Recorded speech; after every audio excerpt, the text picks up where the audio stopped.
Hey, what's going on YouTube? How y'all doing? I know you're here today because you're trying to learn more about the construction field, or you want to learn more about plumbing, or even running a plumbing business, or how to get started doing that. Well, in this video, what I'm going to break down is to what my day-to-day activities were when I was a plumber working for companies. And I say it like that because every year is different for me. And now I'm at a point where I'm running my own business. I don't work for anybody anymore.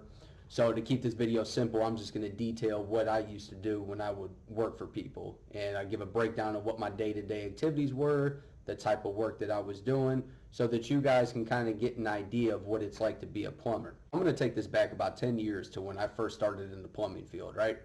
I worked for a larger company. It was one of the Rooter brands. And for them, I was a sewer cleaner, and I was essentially I would run parts out to people. I was also a laborer, right? My schedule was pretty simple, so I worked the second shift, Monday through Friday from 1 to 9 was my main schedule, right? Now, a lot of those times I'd be stuck out till 10, 11 o'clock at night dealing with stuff. You'd have plumbers running late, jobs that don't go well. It's very common to put in more hours than what's actually on your schedule. So Monday through Friday, 8 hours a day, sometimes 10 hours. I did plenty of 12-hour days. It just depended. And what I would be doing was everything from going out and cleaning sewers to delivering water heaters and toilets to technicians. There were a lot of days I was digging up sewers and water lines, things like that. Like pretty much just think about labor work. Like you have your main person on the job who's doing the technical work. I'm the one in the hole doing all the crap, dirty work, essentially. Sounds terrible, but I'm learning a lot at this time, right? So fast forward a couple years, I leave that company and I come to another one where I actually transitioned from a laborer to an actual plumber. And at that time, I would have been what was called an apprentice. So I was starting my plumbing journey. My day-to-day tasks throughout this period is completely different. Like every day was different. Every year was different. I did things a lot different than your average plumber, right? So right now, I don't work for anybody. I own my own business. I knew this even when I first started in the plumbing field. Once I fell in love with it, I knew at some point I was going to own my own business.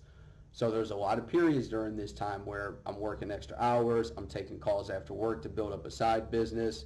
I'm doing a lot of business work behind the scenes, things like that, trying to generate calls, yada, yada, yada.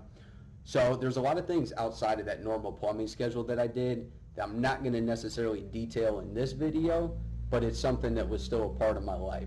So it's going to go into this video a little bit because it's going to show how my schedule changed. When I first started with the company that I moved to, this new company, it was a smaller mom and pop shop, mostly waterproofing, a little bit of plumbing here and there, right? So I was like one of 3 guys that were working at the time. We might even have 4.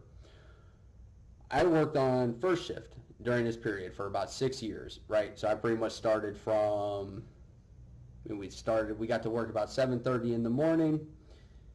During my first 3-4 years there, I was from 7 until about 5 o'clock, 6 o'clock most days, Monday through Friday.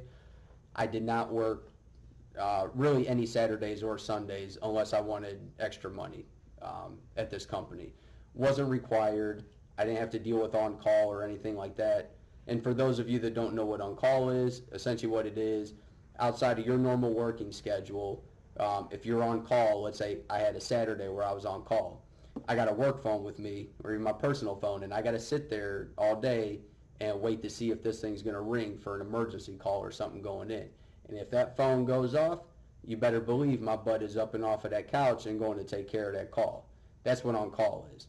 I would be getting paid my regular time, plus a bonus for having to go out and deal with that. And you always want to make sure you work that in. If you're somebody that's dealing with on-call, make sure you're getting compensated for it. Do not sit by your phone for free. We don't do that around here. So, backtrack back to where we were at, right? Monday through Friday, 7:30 till about 5, 6 o'clock at night. There were plenty of nights I had worked till 8, 9, 10 o'clock, and there were also days where I was out as early as, 4 or 5 o'clock. And what I would do during these days, and even my training period, I was doing everything from installing water heaters to doing bathroom renovations, I did a lot of snaking and cleaning drains, so I learned how to clean sewer, like the big sewers out. I was cleaning little things like your like a sink drain or even a kitchen sink. Got to clean a lot of that stuff out, fixing the piping underneath of it. I fixed a lot of water lines, also a lot of relocating of water lines and waste lines. So like if somebody wanted to change their kitchen around or change their bathroom, I was responsible for moving those pipes and doing what needed to be done to make sure all that stuff was done up to code. So, and with that being said, so typically in a day, I would do anywhere from like 1 to 5, sometimes 6 jobs, and it really just depended on what the job was. I would have some jobs where if I'm doing with a bathroom renovation or like a remodel, I might be there for 3 or 4 full days in a row, you know, from pretty much 8 o'clock till 5 o'clock or whenever I felt like quitting. I would be there doing work, right? Other days, I might just have little calls. Like if I'm doing a bunch of snaking or fixing water lines, those are the days where I could probably knock out 4 or 5 calls. Kind of just depends. The other thing that goes with that too is you got what's called windshield time. So I'm driving around in between jobs. So I can only do so much anyways unless I just keep working throughout the day. Now, I mentioned to you guys that I knew I wanted to have my own business, right? So during this entire period, I don't care what hours I was working or how many jobs I was doing a day, if I had calls for my business after work, I don't care if I was off at like 4 o'clock, 6 o'clock, whatever, I was going out after work and hitting additional calls. And then I would still have like my paperwork and business stuff to do when I got home. And this went on for about 6 years. Now, my schedule changed drastically. After about 4 years, my day-to-day activities remained the same. I was still installing a lot of water heaters, fixing toilets, yada yada, that kind of stuff, training people. I got to that point. After about 3, 4 years where I got experience and I was out of my apprenticeship, I then began training people and taking them under at our job to show them what to do. That was a big part of my job. I almost always had somebody with me that I was training. And just like how I started back in the day as a laborer or like the guy that was in the hole, that's what the guy that was riding with me did. You're the one doing the dirty work. I'm showing you how to get it done, right? Or I'm doing the real tasks that really require the brain power and the knowledge to get something done while they're doing the easy work, if you want to call it that.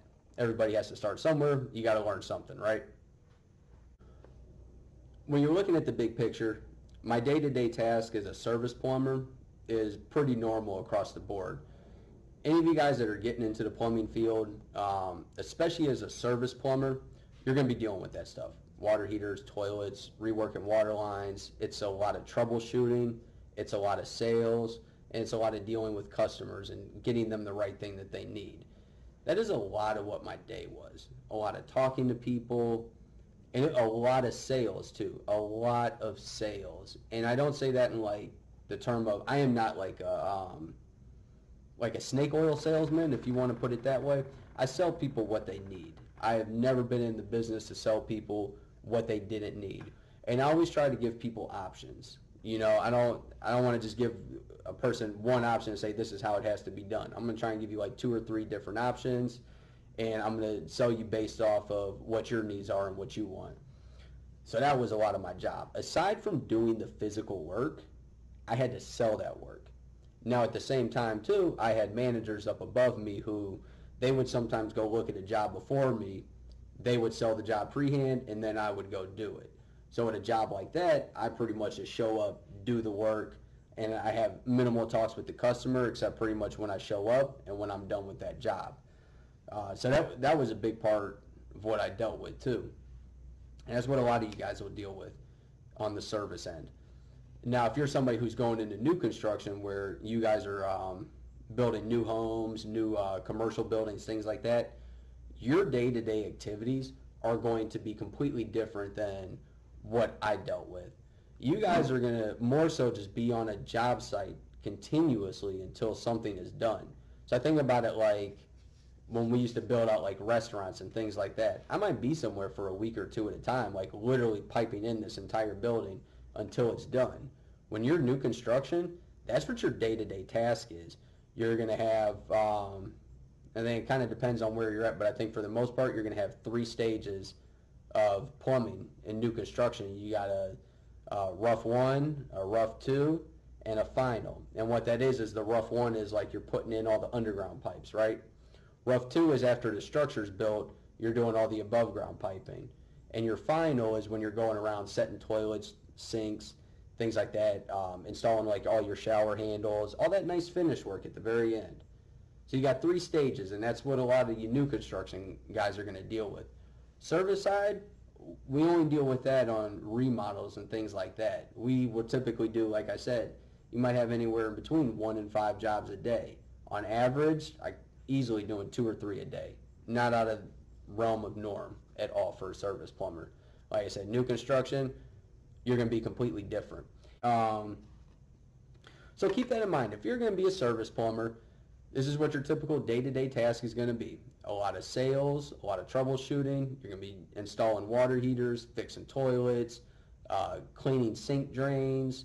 If you do commercial work on the service side, you'll be going into factories and dealing with urinals, faucets, fixing leaks, typical things like that. It's very common to just go in and fix small things like that.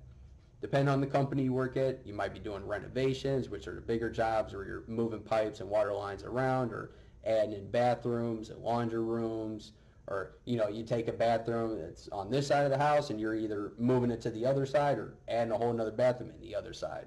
So that's just a general breakdown of what the day-to-day tasks are.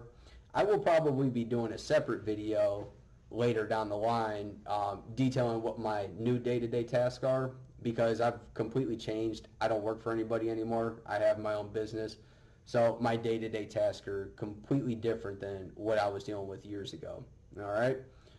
So I appreciate you guys watching. If you have any input or want to leave me a comment, especially if there's a video that you want to see or some information that you specifically want, please let me know in the comments section. Greatly appreciate it. Thanks again for watching. I'll see you all on the next one.